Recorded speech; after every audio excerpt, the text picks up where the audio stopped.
जय हिंद दोस्तों। आज हम फिर से शुरुआत करेंगे उसी चैप्टर की जिस चैप्टर की हम शुरुआत कर चुके थे। ये हमारा जो चैप्टर है वो अब चैप्टर पार्ट नंबर 7 चलने वाला है। ठीक है, पार्ट नंबर 7 में हम आपको ये बता दिए थे इससे पहले कि हाईलैंड्स क्या होते हैं और हमने एस्कार्पमेंट के बारे में पढ़ लिया था। अब हम किसके बारे में पढ़ने जा रहे हैं? कोस्टल एरिया के बारे में पढ़ने जा रहे हैं। ठीक है, अभी अभी जस्ट हमने ये सब क्लियर किया था आपका। ठीक है, इसे रफ कर देते हैं। हमने आपको ग्रेट एस्कार्पमेंट सारी चीज़ें बता दी थी, क्या होता है ग्रेट एस्कार्पमेंट, कैसे क्या हुआ है, इंडिया में क्या हुआ था, कौन सी चीज़ों को ये रोकता है। और हाँ, एक चीज़ मैं आपको ये बताना भूल गया था, इसको मैं ग्रेट क्वाड्रिलेटरल देख लिया इसको मैंने। ये ग्रेट क्वाड्रिलेटरल नहीं था, ये ड्रॉट क्वाड्रिलेटरल था। ठीक है, हालांकि मैंने हिंदी में प्रोनाउंसिएशन इसका सही किया था कि ये ड्रॉट क्वाड्रिलेटर है। बाद में मुझे लगा, अभी मैंने देखा इसे कि ड्रॉट क्वाड्रिलेटर, ग्रेट क्वाड्रिलेटर नहीं, ड्रॉट क्वाड्रिलेटर है। यहाँ पे सूखा पड़ता है, मैंने बताया था इसको हिंदी में। ठीक है, जिसकी वजह से यहाँ से जो विंड जाती है वो इसे रोक लेती है, इस वजह से यहाँ पे बारिश हो नहीं पाती, यहाँ पे सूखा पड़ता है। इसको बोलते हैं ड्रॉट क्वाड्रिलेटरल। क्लियर है? आई होप आपको ये समझ में आ गया होगा। बस ये बीच का ही इतना गायब कर देते हैं।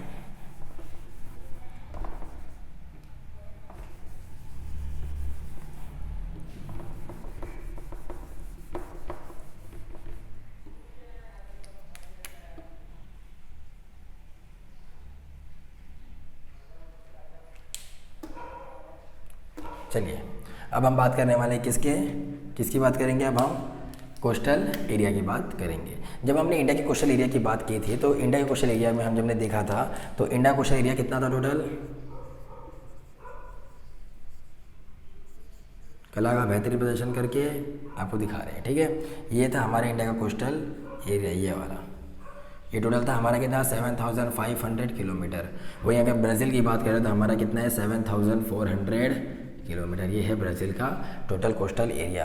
अगर ब्राज़ील का टोटल कोस्टल एरिया देखोगे तो आपका ब्राज़ील का टोटल कोस्टल एरिया ब्लू में देखते हैं तो वो यहाँ से आता है, यहाँ से शुरू होता है और यहाँ से लेके पूरा, यहाँ से लेके पूरा यहाँ तक जाता है। ठीक है, ब्राज़ील के कोस्टल एरिया टोटल आप देखोगे तो 7400 किलोमीटर है। क्लियर? प्लस इसमें आप ये भी देखोगे कि ब्राज़ील को इसके कोस्टल एरिया को दो पार्ट में बांटा गया है। ब्राज़ील के कोस्टल एरिया को दो पार्ट में बांटा गया है। एक है नॉर्थन ब्राज़ील और एक है ईस्टर्न ब्राज़ील। ईस्टर्न कोस्ट और नॉर्थन कोस्ट भी बोल सकते हो, ईस्टर्न कोस्ट भी बोल सकते हो। नॉर्थन कोस्ट कहाँ से कहाँ तक फैला है? तो अमापा, मैंने आपसे पहले इसका ही बात किया था, अमापा, रोराइमा, पारा, गुयाना हाईलैंड, याद करो। तो अमापा प्रोविंस से लेके, और ये इधर एक जगह है, यहाँ पे एक जगह है जिसका नाम है रियो डे ग्रांडे नहीं है, आपकी बुक में ग्राउंड दिया, Rio Grande day Norte.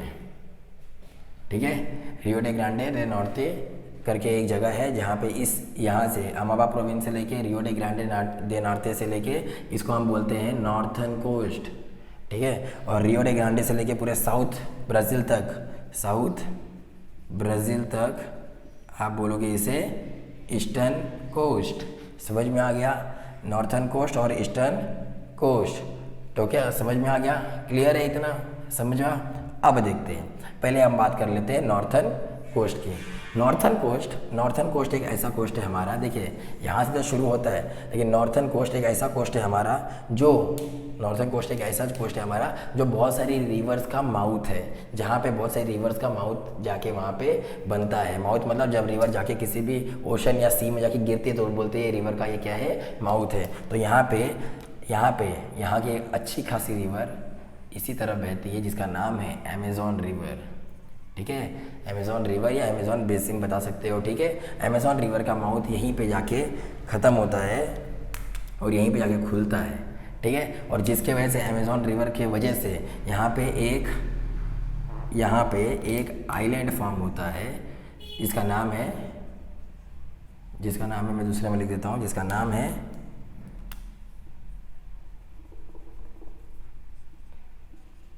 मराजो island. इसी के साथ साथ यहाँ पे मराजो के बाजू में ही एक और चीज़ फॉर्म होता है, इसका नाम है मराजो बे। और यहीं एक और जगह पे एक और चीज़ फॉर्म होता है, इसका नाम है साओ मार्कोस का मांडो मालूम है ना, तो साओ मार्कोस बे। क्लियर है? समझ में आया? ये तीन चीज़ें फॉर्म होती है, क्यों? क्योंकि अमेज़न बेसिन का जो माउथ है वो वहाँ पे बनता है। लेकिन एक चीज़ और आपको मैं बता देना चाहता हूँ कि ये एक और रिवर यहाँ से बहते हुए जाती है जिसका नाम है टोकैंटिनस, टोकैंटिनस, ठीक है। टोकैंटिनस एक रिवर है जो यहाँ पर जाती है, जिसकी वजह से अमेज़न के और टोकैंटिनस की वजह से ही यहाँ पे जो ये जो मैंने आइलैंड आपको बताया जिसका नाम था मराजो आइलैंड, तो इसकी वजह से ये फॉर्म होता है, ना कि सिर्फ अमेज़न की वजह से फॉर्म होता है। याद रखना जो नॉर्थन कोस्ट है वहाँ पे बहुत सारे रिवर्स के माउथ निकलते हैं, जैसे कि रिवर हो गया अमेज़न और टोकैंटिनस। रिवर अमेज़न टोकैंटिनस जब दोनों जाते हैं तो इनके बीच में इनके डिपोजिशन, देखिए अपने साथ कुछ लेके जाते हैं, यहाँ पे कुछ डिपोजिशन करेंगे, कुछ ना कुछ तो डिपोजिशन करेंगे। जब यहाँ पे डिपोजिशन करते हैं तो जिसकी वजह से यहाँ पे एक कोस्टल आइलैंड तैयार होता है, और यही कोस्टल आइलैंड इन सारे कोस्टल आइलैंड में से सबसे बड़ा है, जिसका नाम है मराजो आइलैंड। ये कोस्टल आइलैंड ब्राज़ील के सारे कोस्टल आइलैंड से सबसे बड़ा है, इसका नाम है मराजो आइलैंड, जो किससे बना है, अमेज़न और टोकैंटिनस से बना है, और इनके रिवर माउथ के बीच में बना है। क्लियर, जिसकी वजह से इनके बाजू में मराजो बे बनता है और साओ मार्कोस बे बनता है। क्लियर है, खाड़ी जैसी चीज़ें यहाँ पे बनती है, जैसे इंडियन ओशन है तो यहाँ पे बे ऑफ बंगाल है कि नहीं है, बे ऑफ बंगाल, तो बंगाल की खाड़ी, वैसे ही मार्कोस की खाड़ी और मराजो की खाड़ी, मराजो आइलैंड है तो उसके बाजू में दोनों की खाड़ी। क्लियर है, समझ में आया। ये था हमारे इनके बारे में। नॉर्थ साइड में बहुत सारी इंपॉर्टेंट रिवर तो जाती है, इसका नाम है अमेज़न, टोकैंटिनस, ये सारी रिवर तो जाती ही जाती है। क्लियर, प्लस ये आपने यहाँ पे याद रखना, यहाँ पे ये डेल्टा फॉर्म नहीं करती हैं, समझ में आ गया, यहाँ पे डेल्टा फॉर्म नहीं करती हैं। क्लियर, क्योंकि ये सब एक खड़ी चट्टान है, पूरा ये हाईली एरिया है, जिसकी वजह से यहाँ पे कोई डेल्टा फॉर्म नहीं होता है, इतना कुछ डेल्टा फॉर्म यहाँ पे होता ही नहीं है। यहाँ पे एस्चुरीज बनती है, आप ये कह सकते हो, यहाँ पे एस्चुरीज बनती है, और जो भी डिपोजिशन होता है उससे यहाँ पे एक आइलैंड बन जाता है, इसका नाम है मराजो आइलैंड, और सारे कोस्टल आइलैंड से वो बड़ा है, जिसका नाम है मराजो आइलैंड। उसके बाजू में मराजो बे बनता है और साओ मार्कोस बे बनता है। क्लियर, ये कहानी थी हमारे टोटल नॉर्थन कोस्ट की। थोड़ा सा घूमते हैं ईस्टर्न कोस्ट की तरफ आते हैं, ठीक है। जब ईस्टर्न कोस्ट की तरफ आते हैं तो सर हमने आपको पहले ही बता दिया, देखिए कि जो भी ढलान है सब किस साइड है, नॉर्थ की साइड है, जो भी ढलान है सब नॉर्थ है। देखिए सारी रिवर नॉर्थ की तरफ ही भाग रही है, और कहाँ पे जाके गिरेगी, नॉर्थ अटलांटिक ओशन में गिरेगी। कहाँ जाके गिरेगी, नॉर्थ अटलांटिक ओशन में जाके गिरेगी। समझ में आ गया। वहीं आप अगर ईस्ट की तरफ बात करें तो बहुत ही कम रिवर है सर जो इस तरफ फ्लो कर, देखिए अभी थोड़ा मोड़ा रिवर तो इस साइड आ ही जाती है, समझ में आ गया। छोटी मोटी रिवर थोड़ी बहुत यहाँ वहाँ काट कूट के अपना रास्ता बना लेती है, लेकिन इनमें एक रिवर है जिसका नाम है साओ फ्रांसिस्को। क्या नाम है, साओ फ्रांसिस्को। क्या नाम है रिवर का, साओ फ्रांसिस्को। ये एक ईस्टर्न साइड बहने की वाली एक बड़ी रिवर है जिसका नाम है साओ फ्रांसिस्को। जैसे मैंने आपको बताया था कि नर्मदा और तापी ये दो रिवर है जो ईस्ट साइड में, वेस्ट साइड में बहती है, लेकिन बाहर की सारी रिवर ईस्ट साइड में बहती है। वहीं सारी रिवर यहाँ पे नॉर्थ साइड में बह रही है, लेकिन ईस्ट में सिर्फ एक ही बड़ी रिवर है जो बहती है जिसका नाम है साओ फ्रांसिस्को। और ये जाके कहाँ ड्रेन करती है, कहाँ करेगी, साउथ अटलांटिक ओशन में। ये तो नॉर्थ अटलांटिक था क्योंकि देखो इक्वेटर से जा रहा है ना, ये पता है कि नहीं पता है, मैंने बताया था। तो इक्वेटर के ऊपर नॉर्थ था तो नॉर्थ अटलांटिक ओशन, और नीचे है तो साउथ अटलांटिक ओशन। क्लियर है, साउथ अटलांटिक ओशन में जाके ये ड्रेन कर देती है, जाके अपने आप को गिरा देती है।